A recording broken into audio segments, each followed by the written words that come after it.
সালামু আলাইকুম। যে যেখান থেকে আমাদের ভিডিওটি দেখছেন সবাইকে ত্রাস আইসেন নোসার্সের পক্ষ থেকে অভিনন্দন। আজকে ক্রিকেট নিয়ে কথা বলছি। কোয়ালিফাইড যার কল্যাণে আসলে বাংলাদেশ হয়েছে, সেই শ্রীলঙ্কার বিপক্ষেই আমাদের প্রথম ম্যাচ, যেটা বলা যায় যে বাঘ সিংহের ম্যাচ। কিছুটা সিংহ এগিয়ে, বাট রেকর্ড যদি আমরা দেখি লাস্ট 3টি ম্যাচে আমাদের উইন আছে 2টি, এবং শ্রীলঙ্কা আমাদের সাথে এশিয়া কাপে খুব সহজ জয় লাভ করেছে। আমাদের এটা সমস্যা হয়েছে যে আগামীকালকে যে একাদশ বেস্ট 11 দেয়া হবে, সেটা নিয়ে আসলে বেশ ঝামেলায় আছে। ওপেনিংয়ে আমাদের তানজিম তামিমের সাথে ইমন নাকি সাইফ। সো যেহেতু আমার কাছে মনে হচ্ছে সাইফ ভালো ব্যাটিং করেছে, এবং ইমনের লাস্ট 3টি ম্যাচে শ্রীলঙ্কার বিপক্ষে 0, মানে 3-0। সো এই 3-0 যে রেকর্ড, সেটার কথা বিবেচনা রাখলে সাইফ এবং তানজিম তামিমের সে ওপেনিং হবে, এবং শ্রীলঙ্কা বামহাতি ব্যাটসম্যানদের এগেইনস্টে তার রেকর্ড ভালো। তো সেই ক্ষেত্রে আমাদের সামি ভাই বলছে যে লিটনকে ওপেনিংয়ে নিয়ে আসে।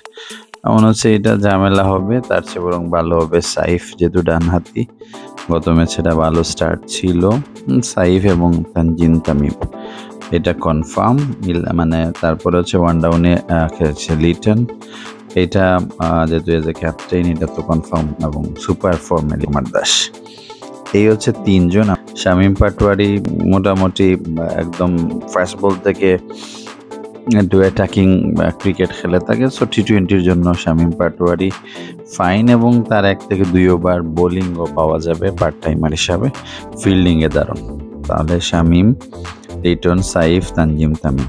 এটা নক ছিল 6 বলে 12 রান। সো এটা বিবেচনা করে আমার কাছে মনে হয় যে সুহানেরও কনফার্ম। তাহলে আমরা ব্যাটসম্যান পেলাম এই 5 জন, অলরাউন্ডার, এবং আমাদের লেগ স্পিনার একজনই আছে, তিনি হচ্ছেন রিশাদের যেহেতু এই জায়গাটা মোটামুটি কনফার্ম, এবং রিশাদ বেশ একটু রান দিয়েছে, বাট ওভারঅল রিশাদের বোলিং ভেরি কনসিস্টেন্ট। ব্যাটিং আসলে এইভাবে রিশাদ করতে পারেনি, বাট ব্যাটিংয়ে পেলাম 5 জন, অলরাউন্ডার 1 জন হিসাবে নিলাম 6 জন। বোলিংয়ে আসলে 2 জনকে কনফার্ম ধরতে পারেন আপনি, হচ্ছে মুস্তাফিজ আর নাসুম, এই 2 জনকে আপনি কনফার্ম ধরতে পারেন। তাহলে দাঁড়াবে আমাদের ওইদিকে আমরা পাচ্ছি 5 জন, অলরাউন্ডার 1 জন, 6 জন, বোলার 2 জন, হচ্ছেন 8 জন। বাকি থাকবে 3 জন।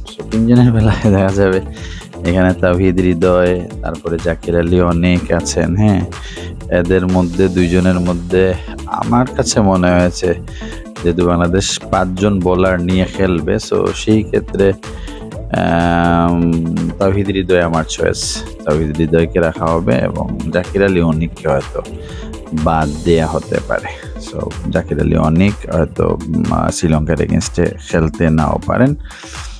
বোলিংয়ে পেসার 2 জন পেসার ডেফিনেটলি তো নেওয়া হবে। সো মুস্তাফিজের সাথে থাকবেন তাসকিন, এইটা মোটামুটি ধরা যায়। কিন্তু যেহেতু আমরা সাইফের বোলিং পাচ্ছি, যেহেতু বোলিং পাচ্ছি, তারপরে হচ্ছে এখানে রিশাদ, নাসুম, যেহেতু 2 জন স্পিনার, সাইফকে ধরা যায় তাহলে 3 জন স্পিনার। সো 3 জন স্পিনার থাকার কারণে শেহমাদির আসলে খুব একটা প্রয়োজন হবে না। আমার কাছে মনে হচ্ছে যে শেহমাদির আসলে ব্যাটিংটা খুবই পুয়ার। সো শেহমাদিকে বোলিংয়ে খুবই ভালো, শুধু বোলিংয়ের জন্য আপনি রিশাদের কথা চিন্তা করলে তখন আপনি রিশাদকে বাদ দেবেন না। সো আমার মনে হচ্ছে যে শেহমাদি আগামীকালের ম্যাচে থাকবে না। এখন সাইফকে তুলবেন না তানজিম সাকিবকে তুলবেন?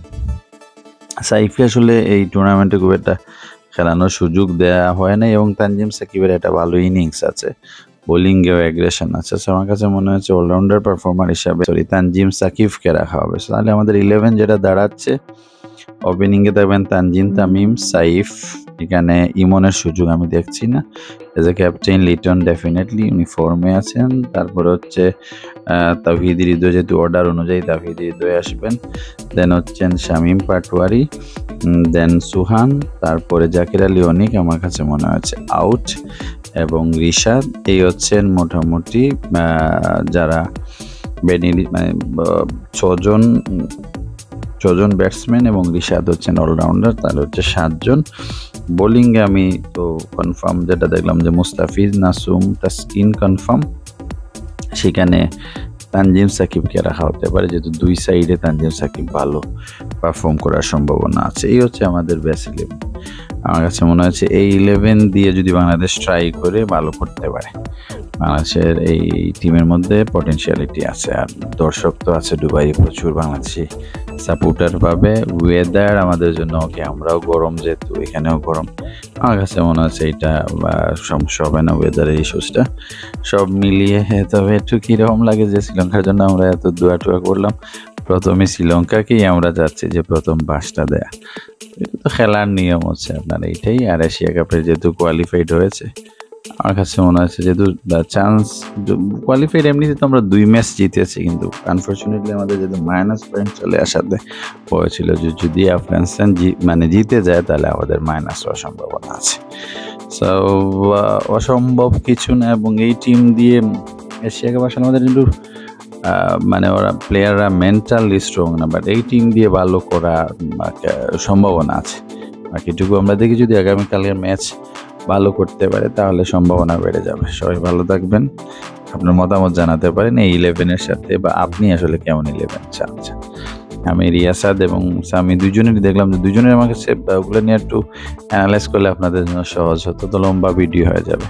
আর দুইজনের কথাবার্তা আমার কাছে মনে হচ্ছে রিয়াসাদের কথাগুলো মাচ মোর প্র্যাকটিক্যাল। তারপরেও সেখানে ওনারা যে 11 দিয়েছেন এই 11-এর সাথে এই 11-এর একটু কম মিল আছে। আমার কাছে মনে হচ্ছে 2-1 আমি একটু ডিফারেন্ট আমি চিন্তা করেছি যে এইভাবে হতে পারে। সো এই হচ্ছে বিষয়। Thank you so much.